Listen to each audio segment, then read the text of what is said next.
Nakikita mo ba kung gaano ka ka-blessed at patuloy kang binibless ni Lord? Pagpalayang araw ng Huwebes, kapanalig, dakilain natin ang Panginoon sa biyaya ng buhay at kalakasan at sa mga pagpapalang inilaan niya sa atin para sa araw na ito. Ika-4 ngayon ng Enero, ginugunitan natin si Santa Elizabeth Ana Seton. Siya ang kauna-unahang santa ng bansang Amerika, ang tagapaghatag ng Sister of Charity of Saint Joseph, the first community of religious women established in the United States. Pasalamatan natin ang Diyos sa banal na ito at sa tulong ng kanyang panalangin, hilingin nating lumagot tayo sa pagsabuhay ng ating pananampalataya. Makita nawan natin kung gaano tayo ka-blessed at patuloy na binibless ni Lord sa pang-araw-araw nating buhay. Ito po ay Sister Lines ng Daughters of St. Paul. Marinig natin ang pagtanong ni Jesus sa dalawang alagad ni Juan kung ano ang hinahanap nila sa ating mabuting balita ngayon.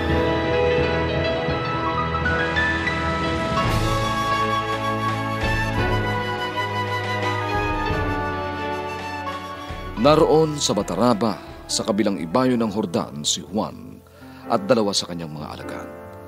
Pagkakita niya kay Jesus na naglalakad, ito ang kanyang sinabi, "Ayan ang kordero ng Diyos." At narinig ng 2 alagad ang kanyang binigkas at sinundan nila si Jesus. Lumingon si Jesus at nakita niya silang sumunod sa kanya at sinabi niya sa kanila, "Ano ang hinahanap ninyo?" "Rabbi, saan ka nakatira?"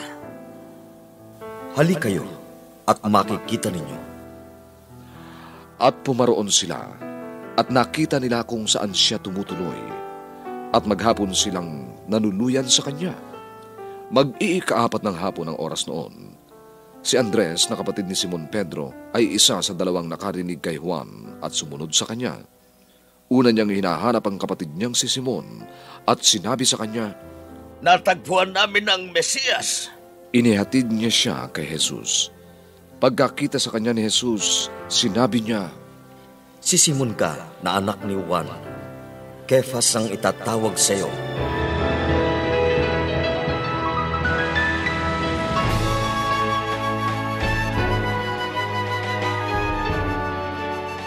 Magandang araw mga kapanalig, Brother Vince po ng Society of St. Paul.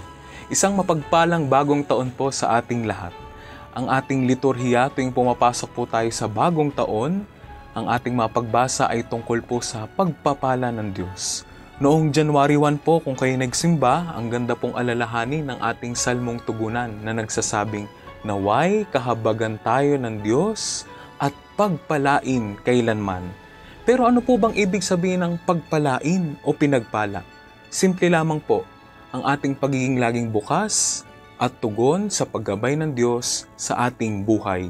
Kaya nga't sa lahat ng mabubuting nangyayari sa atin, salamat sa Diyos. At kung mayroon mang mabibigat, salamat pa rin sa Diyos. Dahil alam nating siya'y Emmanuel, laging gumagabay sa atin palagi.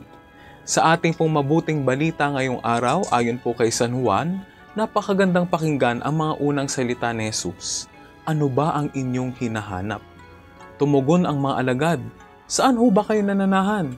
Sumagot si Jesus, "Hali kayo at inyong makikita." Alam niyo po ang ginawa ng mga alagad? Sumunod po kay Jesus. Sinamahan si Jesus at buong araw sila halos nagbanding. Mga kapanalig, pinagpala, pagsunod, pagkilala. Ngayong bagong taon, sana patuloy tayong mamuhay bilang taong pinagpala ng Diyos. Ibig sabihin, mga taong ang hangad lagi ay manahan kasama ang Diyos. Pangalawa, pagsunod. Ngayong taon, sikapin po nating sundan ang ating Panginoong Hesus. At pangatlo, pagkilala. Sana wala na tayong iba pang sambahin at kilalanin kundi si Jesus. Hindi naman po perpekto si Pedro bilang alagad at apostol ni Jesus. Pero binigyan po siya ng pangalan na Kefas, bato. Hindi po batong maliit, kundi batong sandigan at pundasyon.